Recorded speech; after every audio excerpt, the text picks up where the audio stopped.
Okay, so before we dive in, I just want to run through our agenda that we're going to cover off this morning.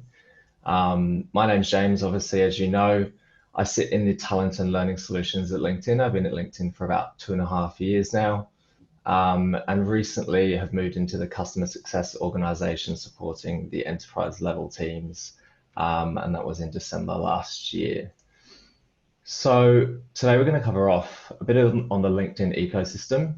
We'll cover off your profile, your story. So we need to think of your profile not as a resume or CV, more as a picture of your professional career, and it's something that you need to keep updated as a consistent work in progress.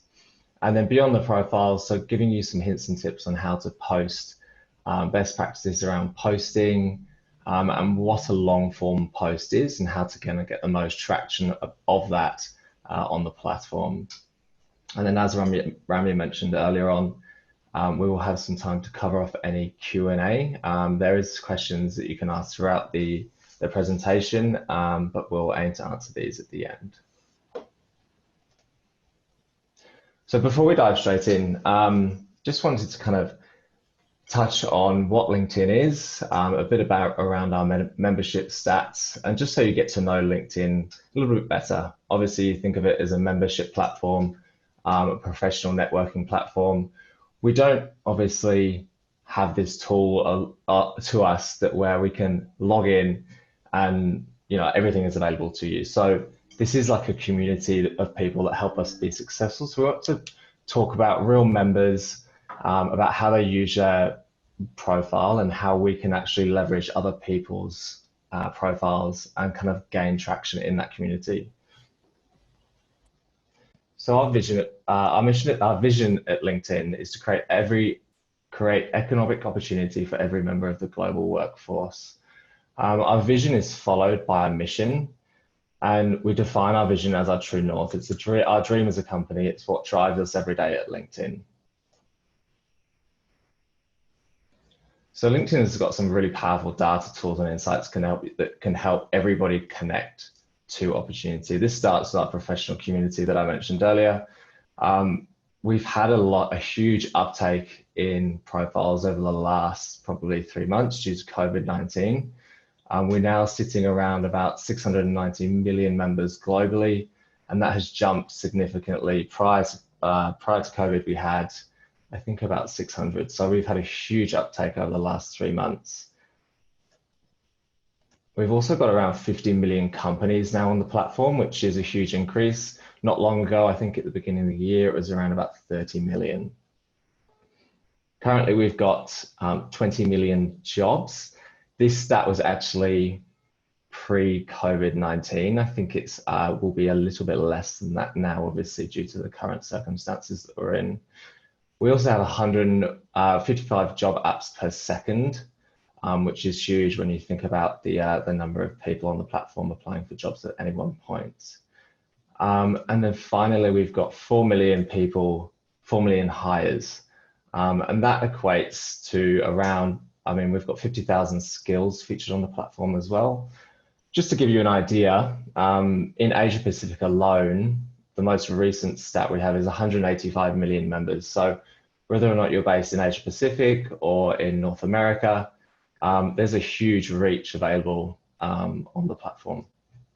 And at the moment, we've got around about 75% of all our members are based outside of the US, which is a huge improvement to where we were a few years ago, where we were mainly a North American focused member base. So now that you've got a better idea on the power of LinkedIn and you've got a better feeling for the company and what we do, let's shift gears and shine the spotlight back on all of you and how we can kind of get that profile up to speed. So your LinkedIn profile is a digital portfolio that represents you and tells your professional story to whoever's viewing your profile. It's not your CV and it's not your resume. A lot of people think that your profile should kind of mirror image your resume or your CV. It can to a degree, but it's more about telling a story. So think of it less as a resume, more of a dynamic digital portfolio that's engaging, visual, highlights your experience and your skills to help you build your professional presence. It's a profile that should be a consistent work in progress, sorry, and something that shouldn't be set and forget, which I know, I mean, I'm guilty of doing it, and I'm sure a lot of you are probably guilty of doing that too. It's something easy just to build out and then think, oh, I've got a LinkedIn profile, let's just forget about it. So let's kick off this section by giving you some hints and tips and best practice recommendations on how to strengthen key parts of your LinkedIn profile. So starting with a photo. I know it sounds probably a bit silly and a bit basic, but make sure you have a profile that is high resolution, not pixelated. It doesn't have to be perfect. Just gives an idea to the professional community on who you are as a person. It doesn't have to be a professional headshot, but if you snap on your own, just make sure you have obviously high resolution and good lighting.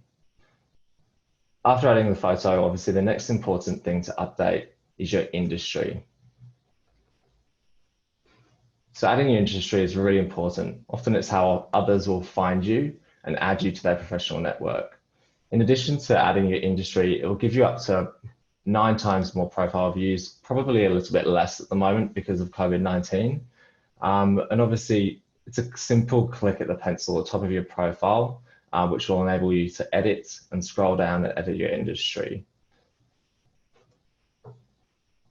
So now let's talk about summary. This is probably the most important part on your profile. And this is basically your elevator pitch. What I mean by this is it's one of the first things that people see when people log on to your profile. So the first few lines of your summary need to be quite catching. Don't make it all professional based. Give it kind of paint a picture of yourself both personally and professionally as a person. Keep it short and sweet. There's no need to list all of your career accomplishments. If you worked, I don't know, in a bar back in 1995 or somewhere that is not relevant to your professional career, obviously don't include that. Highlight your unique talents and how you want to contribute to LinkedIn, how you want to contribute to your professional career. I would say no more than 2 paragraphs in your summary. And that would be something, maybe a paragraph on your professional career or your professional kind of timeline, and then something around your personal, what you like to do in your free time. Again, paints a picture of who you are as a person and whether or not you'd be a good fit for a potential employer. So then following on from summary, we have experience. This is obviously a very important part. So experience is your opportunity to tell your story and talk about each of your accomplishments within each of the roles that you've had. Again, this is something we don't recommend bullet points, more of a story. So 1 simple paragraph per role or any kind of accomplishments that you've had. So if you've had any projects that you've worked on or any documents that you could possibly share, make sure you attach these to each of your roles to showcase the work that you've done and what you've achieved in that role. You can, but by all means, you can use 1 or 2 bullet points, but don't create a big long list on your profile. If you've worked in roles that may not be relevant, that you feel should be on there, that would give a potential employer an idea on who you are as a person, it may not be directly related to your professional career, then this can be included further down the section. Again, if it wasn't paid work, we can include that in the volunteer section.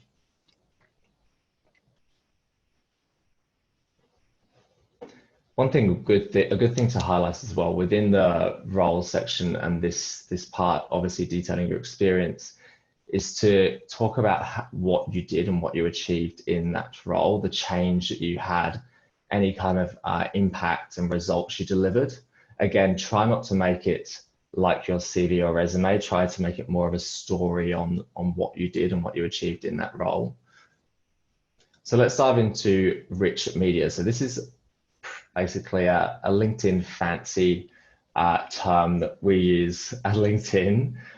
It's basically images, photos, videos, a presentation, any documents, that visually enhance your profile and make it a lot more dynamic for anyone that's viewing your profile. Help connect people in what you do by adding rich media to your experience. Obviously, keep in mind that when you add content, it must be your own content.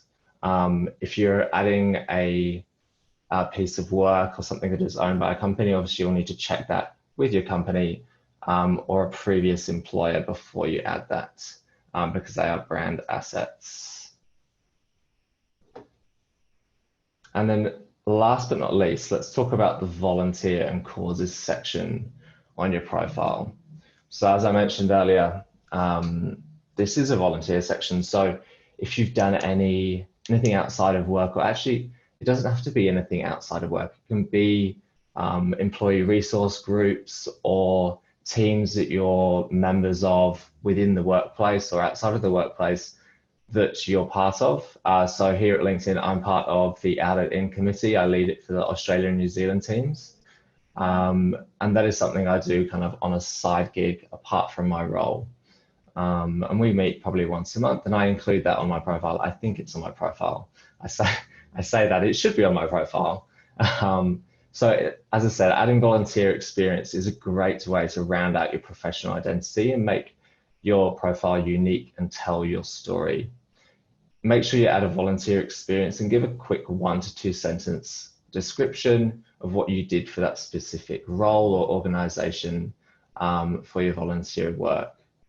It's an important part of your professional identity. A lot of people will skip the volunteer section and the getting endorsed. So asking people that you've previously worked with to endorse you for your skills and your work ethics is something that we'll touch on in the next slide, and the importance of this.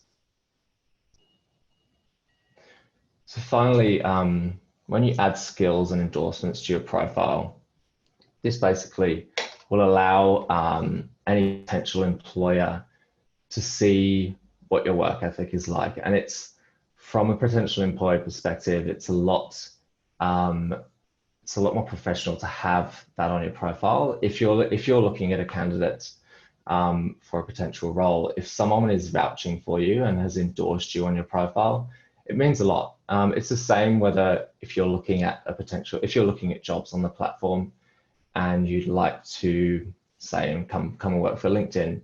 On our career page, we have a thing at the bottom called employee perspectives or employee testimonials. I think they've recently just changed it. And that gives you an insight. So that will actually paint a picture for what it's like to work at that company as an employee. And as a candidate, you want to hear from those employees what it's like to work at that company. And it's kind of the same situation with endorsements. So if I'm a hiring manager looking to hire a candidate for a specific role, if you have endorsements and any they're almost like references that can be included on your profile, this will kind of back up your professional image massively and give you a really good, sturdy kind of profile that you can leverage. So skills are a really great way to showcase what you're good at. And obviously the more skills you have included on your profile, the more exposure you'll get to roles. So it's really important to have skills listed on your profile. And by doing that, you can click on the pencil on the top right of the screen, on the top right of your profile, and to get these added in. When a recruiter or a company is searching for candidates, these skills will get matched to the jobs that they have. So it's really important. So if you want to be a customer success manager, obviously in your skills you'd put customer success, customer service, any kind of industry you'd like to go in, make sure you have at least 5 skills. 5 to 10 would be the ideal amount.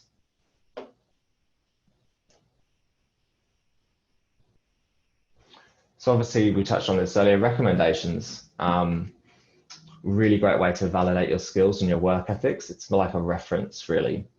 It builds credibility. And if you don't have a recommendation already on your profile, you can request them from a colleague, a manager, a partner. One thing I would suggest when requesting recommendations for your profile, make sure when you send out the request for the recommendation, make sure you let the person know what you want to be recommended for. Don't just send a recommendation request because, oh, I want to be, can you recommend me? Specifically include a project or an initiative or something you worked on together to give that point of reference. And then obviously when you make the request, if you're asking a colleague or a fellow alumni or someone on your team, when you submit that request, make sure you kind of give them a heads up. Don't just be like, oh, here you go. They're more likely to fill in your request for a recommendation when you've given them the heads up. This helps them save time and obviously gives them something to work towards. You can even send them an outline to work with. So what you'd like them to kind of maybe a few bullet points on what you'd like to include in the recommendation. And then finally, I would say choose people who you've worked with closely on certain teams or in previous roles and get them to highlight how you've shown up to that role or your potential work ethics.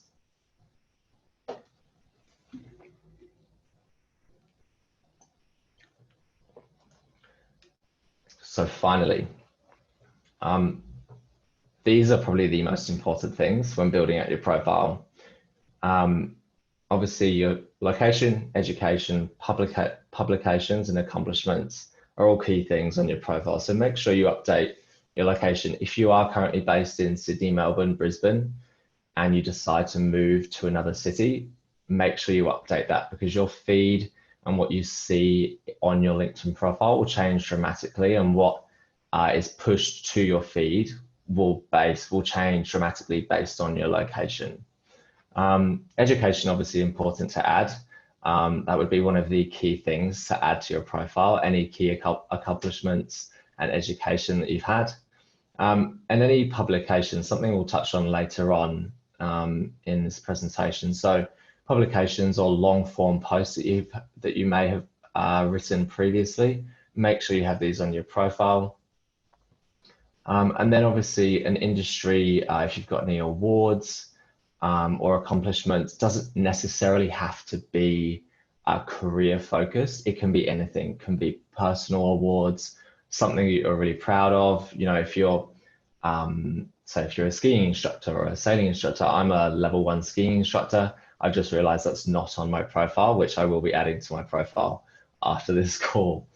So now that we've talked about a little bit how to kind of take your profile specifically to the next level, let's talk about how you can leverage the LinkedIn network to build a strategic network and really get the most out of everybody's profiles on the platform.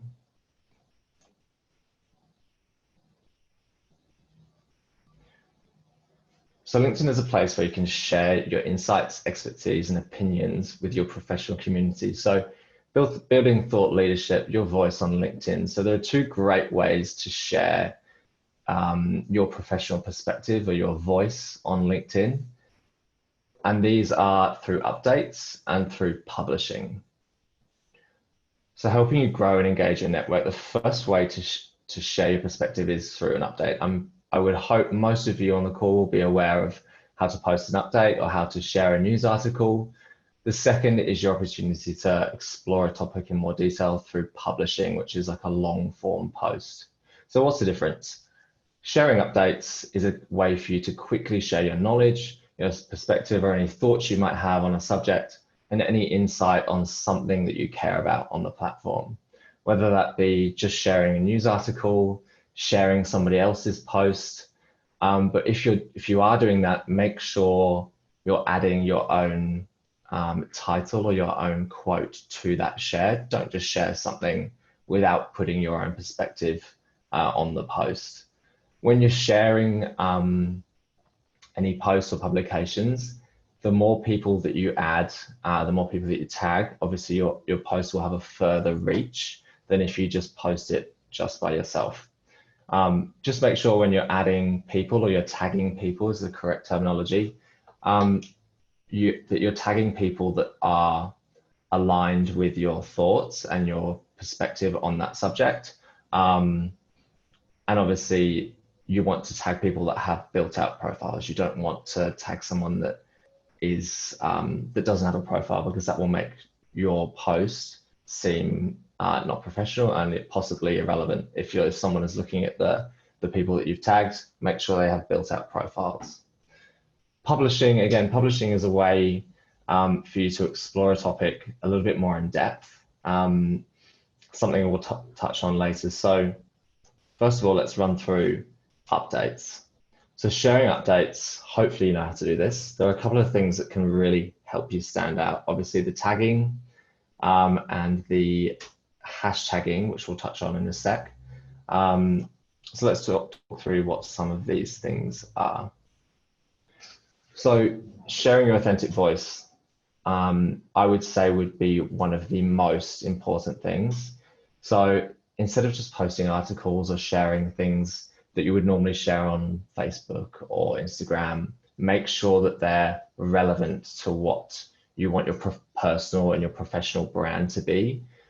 Don't just share something that isn't really relevant to your career or your future career or future employers, because they will be able to see that. Any potential employer will be able to go into your profile and see something that you've posted, whether or not that is kind of currently or 6 months ago, they'll still be able to see it.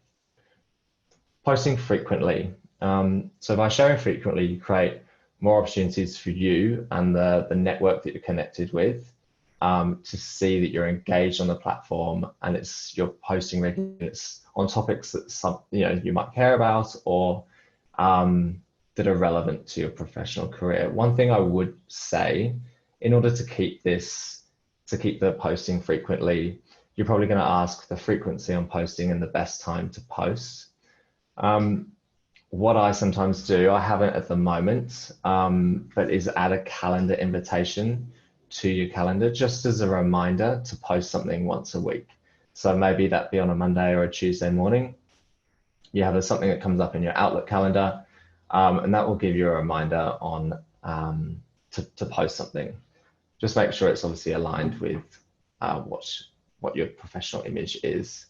Starting a conversation would be the next one. So a tip here, obviously, starting a conversation is great. Engages your professional community. You can ask questions, give your perspective on current events or situations that are unfolding globally. What we don't want to encourage is debates, heated debates, because that's when your professional image can be skewed, and it won't do favors for your personal brand. So just make sure they're not, you don't want to cause a debate, just ask a question. And the more people obviously you engage in a post, the more it's going to get shared, and the more people that comment on that post, it will be featured in the feed more and more.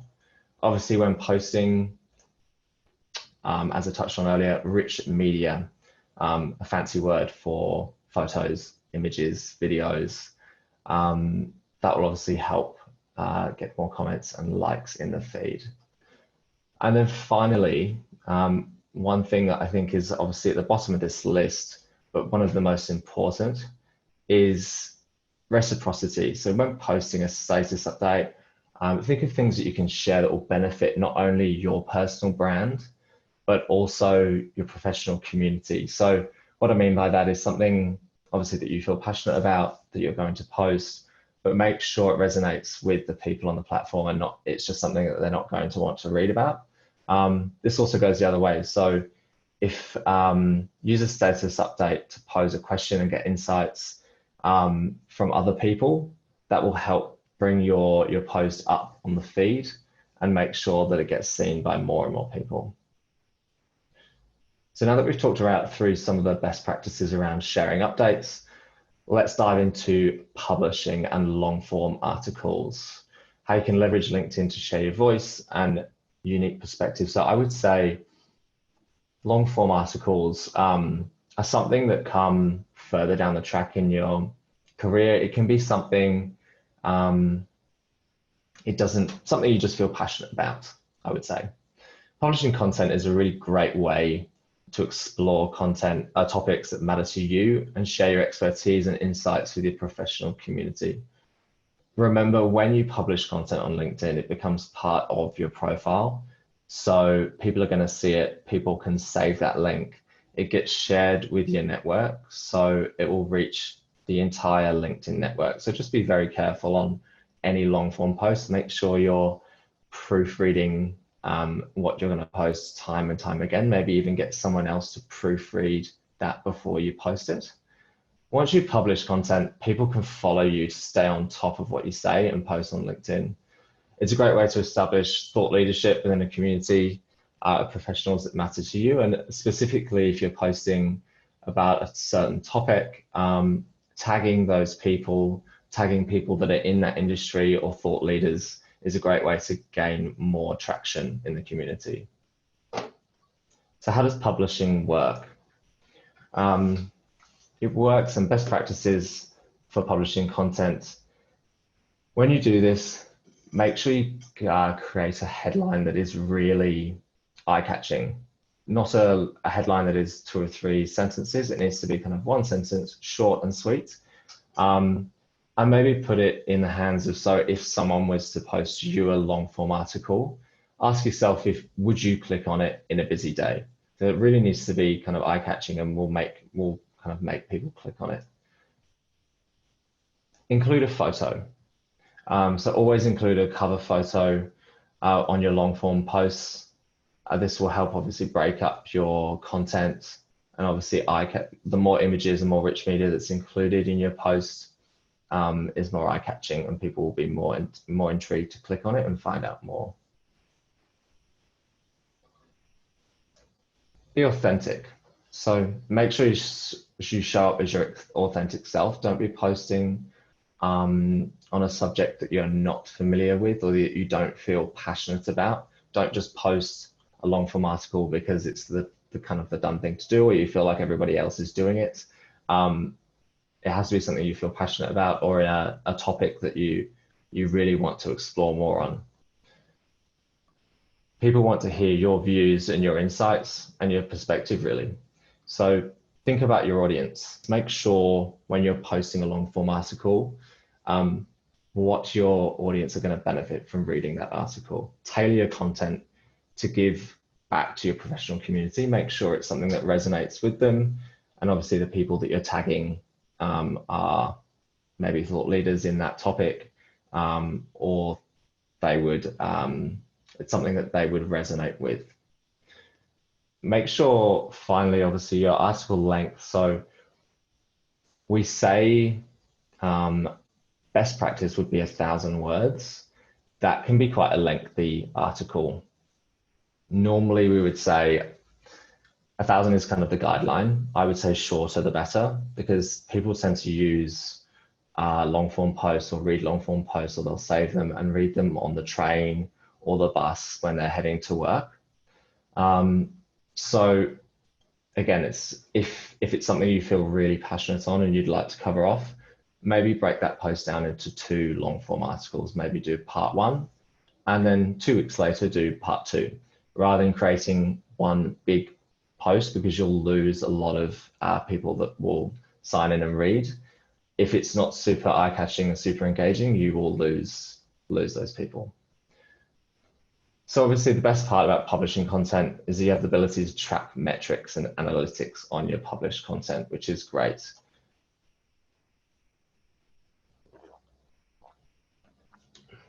So obviously when you're posting a long form post, on the back end, you'll be able to see who's viewed your post, who's viewed your profile, and actually see kind of the traction that it's getting on the platform. So when you're posting and when you're creating your profile, building out your profile, make sure you follow the companies or any future employers that you'd like to work for, any key thought leaders. So I think on mine, I've quite enjoyed Richard Branson's updates. He's definitely a thought leader. And I find his posts very engaging and quite inspiring. And obviously the more companies you follow, you'll get news and updates and jobs pushed to you when you follow those companies. So I'm going to show you how to follow companies and kind of the importance behind this. And obviously for recruiters that are looking for potential candidates, for roles, this is all linked. So stay connected stay connected to the companies that matter to most by following them. You can do this simply by searching for the company and then clicking follow on the top right-hand corner. In addition to following companies, you can gain insights from LinkedIn influencers, as I mentioned earlier on. I follow Richard Branson, and you can follow Bill Gates. They have some of the articles and long form posts they show on the platform are very inspiring. And it's not necessarily all technology based, because they also do a lot of volunteer work as well.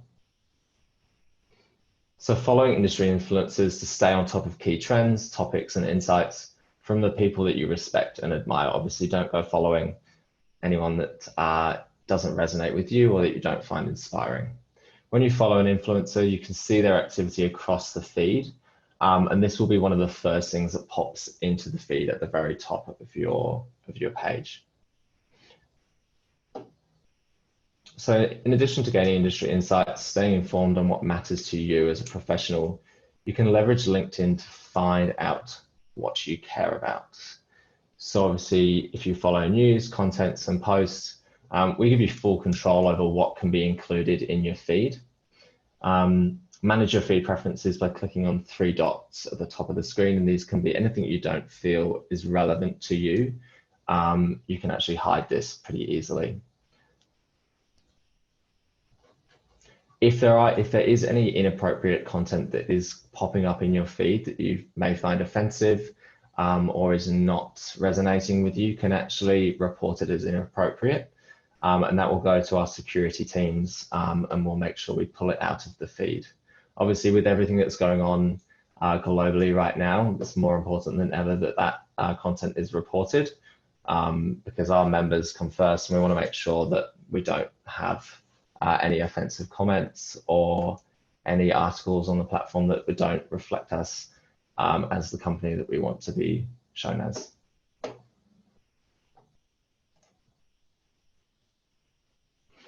So finally, we will run through, obviously, I'll run through the differences between LinkedIn Free, which is what most of you will have, I would imagine. LinkedIn Premium is something that a lot of people have questions around. So the next slide that we've got, it basically covers off the main differences between your free membership and your paid membership. So Premium, I would say the main point of difference with Premium is you can actually see who has viewed your profile. So if you're actively looking for a new role or looking to change careers, you can see who's viewed your profile and proactively reach out to them and send them a message.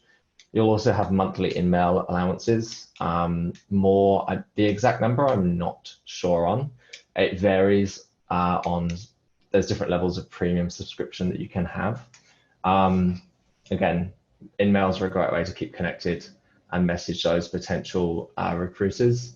And then obviously this gives you access to our LinkedIn Learning, or a portion of it, not the full library, and then insights. So this is probably the most important piece in the premium subscription. It will actually show you the portion of applicants that have applied for a certain role and show you how well you're doing in you're in the top 10%, top 25% of applicants for that role. So it kind of gives you an idea on how you want to grow your career and how suitable you would be for that role. That's something that I found very useful, and I actually signed up to prior to joining LinkedIn. So I would recommend, it's definitely something to consider. That's kind of the end of this morning's presentation. Ramya, should we open up for some questions, if there's been any questions? Yeah, absolutely. Firstly, I'd just like to say a huge thank you for your amazing presentation. There are some really important takeaways from today's session for those who want to make LinkedIn as one of their social tools to develop a successful career. So once again, thank you, James, for an insightful presentation. I can see that we have some great questions from our alumni. If you haven't already done so, audience, please do post questions now using the Q&A function. And James will be here with us for a few more minutes to respond to them. The first question I'd like to ask, and it's been liked by 8 people, is, do you suggest that a LinkedIn profile summary is written in first person or third person? First person would be the best way to write it. Write it as you are the person. Don't write it as, yeah, not in third person. Definitely not. Okay. James, if I can just remind you to stop sharing the screen, please. Oh yeah, of course, sorry. So we can jump straight into the next question here. I have had recruiters ask me to delete achievement stories from work experience to increase the need for companies to reach out to me directly to ask me more about the roles. Does this seem effective or hindering? I mean, it just broke up a second again. Could you repeat that question? Sure. Sorry. So Jason has said that a few recruiters have advised him to delete achievements from work experience to increase the need for companies to reach out to him directly so that he can have a conversation about the role and his achievements in detail. So does this seem effective or hindering? So do you think Jason should have his achievements listed? I would have your achievements listed, because any potential recruiter, it's strange that they've advised that, because normally having your achievements listed kind of gives an insight into the things that you've achieved.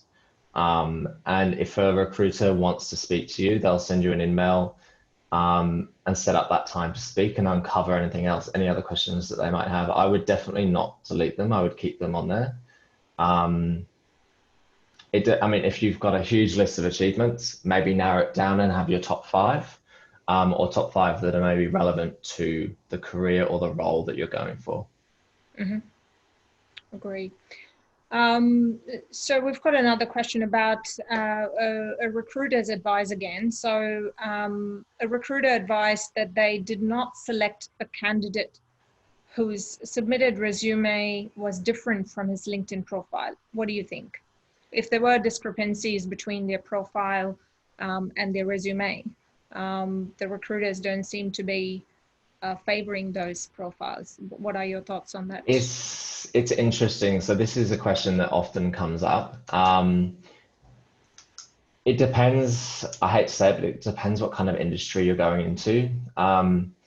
If you're going into, if you want to go into, say, the tech industry, so if you're looking at Google, Amazon, LinkedIn, Facebook, Instagram, any kind of online tech industry, LinkedIn would be the go-to, their kind of source of truth. And a CV and resume cover letter kind of comes secondary. I think in the world of recruitment, a lot of recruiters still heavily base what they see on paper, like a CV, as the source of truth, and LinkedIn is something that they'll check out secondary, which I hate to say, I shouldn't be saying that, but I think a lot of recruiters still kind of go down that road. So try and make your CV similar to LinkedIn, but I think what a lot of people tend to do is tailor their CV or resume too heavily towards a role that they're going for. So then when you submit that resume to a potential recruiter, and then they'll go onto LinkedIn and check out your LinkedIn profile. And if things don't align, that's obviously where the mismatch can happen. I would recommend, obviously you can tailor it slightly, but don't have 2 completely separate profiles and CVs. So your profile is more of a storytelling thing, and your CV is more of a work history. Obviously, if the dates don't line up as well, that's another issue. Great. This is a very interesting question, though not very highly rated. I wonder why. The future is all about, gig economy. We're seeing growing professionals having a mainstream job and a side hustle. So Christina wonders if she had a profession and also starting a small business on the side, How do you balance it out? Do you present yourself with two LinkedIn profiles? No, never have two LinkedIn profiles. So have the one, and there you can actually have so if you're starting up a side gig or an online store or something, a side gig, you can actually list that on your profile concurrently with your professional career. And that can be done in the work history section I think, yes. So you don't have to be in one role at any one time. You can actually say if you're head of talent acquisition for a certain company, you can have that on there, and then also be director of said company that you're setting up. But I would never have two LinkedIn profiles. If you are setting up a company, I would recommend setting up a company page on LinkedIn, and you can have that linked to your profile. So if anyone visits your LinkedIn profile, they can see that you're running a side gig, and that will take them to the company page where they'll be able to find out more. Right. So this is a question about how the algorithm works, the secret essence, I guess, here. So what are the factors that help a post get more views? So a post get more views, obviously, if you use hashtags, tagging extra people on that post, and making sure that you're commenting and other people are commenting on that post. So if you're any comment that kind of goes into the feed underneath that post, make sure you like it and respond to that comment. That will bump it up even further. Random fact for you as well, the original algorithm for LinkedIn was actually based for a dating platform. Random fact, sorry. Ashley, you will surely receive the recording for today and the slide deck as well. But your question is, due to the nature of my work, I cannot always share details of what I work on or paper presentations, etc. Should I focus on skills I learned? 100%. If what you're working on is secretive and you're unable to share it on the platform, definitely focus on the skills you've learned. Highlight these on your profile and make sure having any recommendations and endorsements from the people that you're working with, because that will again bolster up your profile against anyone else. Mm-hmm. Great. I think we touched on this a little bit, James, in your presentation, but the question here is, what's the difference between following someone and sending a connection request? So the difference between following someone and a connection request, following someone is maybe someone like a thought leader, and a connection request is someone that you have actually met. So Ramya, say if I'd met you at a function or post today's call, if we weren't already connected, I would send you a connection request, and make sure you personalize that connection request. The more you personalize it, obviously say, great to meet you, Ramya. Hopefully we'll chat again soon. That just gives it a little bit more of a personal touch. And again, that's very handy when you're speaking to recruiters after an interview. Make sure you add them and make sure you personalize that message. Yeah, great. Do you think adding more licenses and certifications elevates your profile's strength? Definitely. So I would say the more certificates and accomplishments that you have on there, the better. But again, make sure they're relevant to any roles or the career path that you're going down. Don't have kind of 10 or 15 irrelevant accomplishments on there. Make sure you I would say top 5. Okay. The next question I have is, does premium feature increase your employability chances? I wish. No, it doesn't increase in your potential chances of being employed, but what it does is it gives you insights onto roles that you might be suited for. So it gives you, say if I wanted to go for a role in talent acquisition, it will give you an idea on the skills that you need for that role, and anything that isn't on your profile, and give you an idea on what you need to learn. and Pitch You Up also gives you a kind of, as I said before, the top 10 or top 25% of applicants have the same skills as what you have. So it'll give you an idea on how successful you would be if you were to apply for that role. And obviously, one of the main things being having people being able to view your profile, seeing who's viewed your profile. Yeah, great. There are conflicting views on whether to post info about your personal interests, family, hobbies, age, gender, etc. in your profile. Could it be seen as an information based on which you can be discriminated? Will some hiring managers just avoid profiles and resumes that have this sort of information? That's a very good question. And I think now more than ever, I mean, at LinkedIn, we've always said, paint a picture of who you are as a person. That's because obviously our DNA, diversity inclusion at LinkedIn is something that we feel very passionately about and is at the center of everything that we do. A lot of other companies, unfortunately, aren't like that, and they may discriminate. Depending on the kind of industry that you're going into, I would personally always have, I would include personal things on there, where I'm from, what I like doing in my free time, just to paint a picture on who you are as a person, both personally and professionally. Yeah, that was a very tricky question. I would say include maybe top three things, or a certain, maybe three things that you like to do in your free time, or where you're from. Don't purely make it all work based. Yeah, in one of the last presentations, they said if you're applying for a job at a pet store, there's reasons to believe that including information about your pet would be highly recommended. So definitely. I guess it's just one's own discretion and make the right judgment as to what information is relevant. 100%. And I think one of the, I don't think I mentioned it in my presentation, but the tagline on your profile, so underneath your name, a lot of people just put customer success manager or the role that they're in.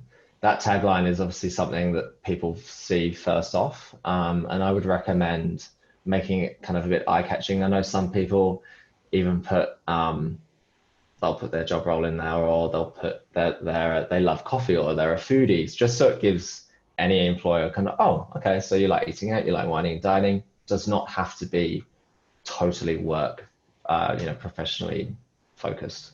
So it's really not the job title or the name of the position that you want to list there. It's a roundup of who really you are. You're a publicist, you're a public speaker, or you're a fashion designer. Yeah. Or you're a dreamer. Yeah. Those dreamer. are things. Yeah. Yeah, definitely. Okay. Again, James, you have touched on this in your presentation. People might have many skills, but what is your recommendation on the number of skills to be listed? I think you said up to 10 skills is sufficient. Yeah, minimum 5. The more skills you have on there, the better. And when recruiters are doing searches, or when companies are kind of performing searches on LinkedIn, the skills on your profile are matched to certain job functions. So the more you have on there, the better, and the more chances you have of being matched to any potential vacancies or open roles that they might have. Mm-hmm. Great. This is an interesting question too, and I think this might be our last question as well.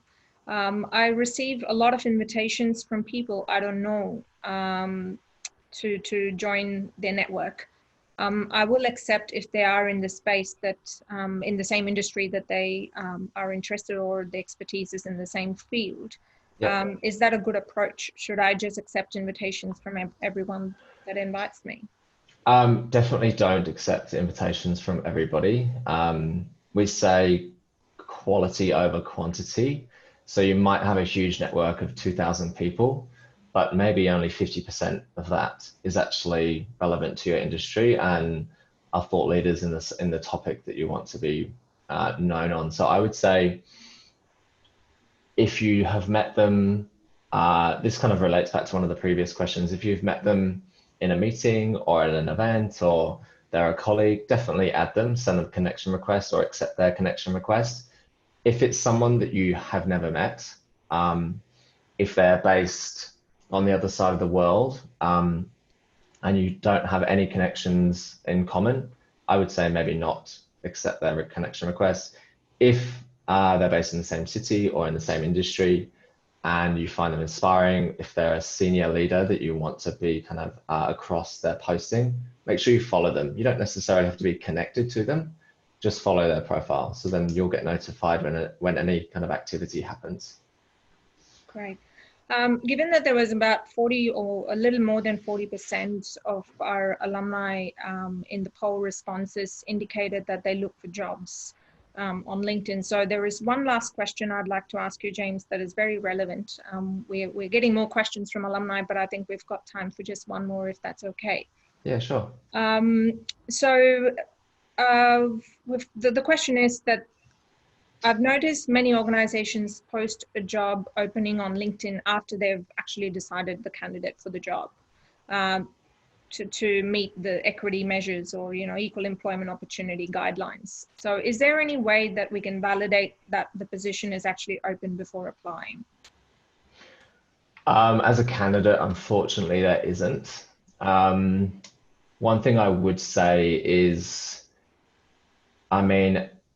sometimes those roles that are posted will be filled internally, and normally that will be the case. If a role goes up and you've applied for it and you have a letter come back that says, oh, you've been unsuccessful, normally I would say 80% of that time will be because the role has been filled internally. Internal hiring tends to be a lot quicker than external hiring. Which it doesn't just say for LinkedIn, it's across the board. They'll post the role thinking that they have to obviously accept external candidates, and then a week later or even less than a week later, someone internally will have it. Unfortunately, there isn't a way around that. Great. There is a question about the LinkedIn learning courses. And I think in our last presentation with Matt, he was giving us insights about how globally large organizations invest in LinkedIn Learning to support their staff and their employee community with career development. So I think all employers, the future employers, will highly regard any LinkedIn learning experience that you've had and that you can profile on your LinkedIn profiles. Definitely. So that answers that question. So I think we are at the end of our wonderful session this morning. So that concludes our webinar today. James, once again, on behalf of our alumni and the team at Macquarie Business School, I'd like to thank you for your insightful presentation. It was absolutely valuable, and I hope that our alumni enjoyed it as much as we did. Thanks, Rama. It has been a pleasure. And as I said earlier, if you have any questions, please don't hesitate to reach out. Thank you. Thanks, James. Alumni and students, thank you for joining us.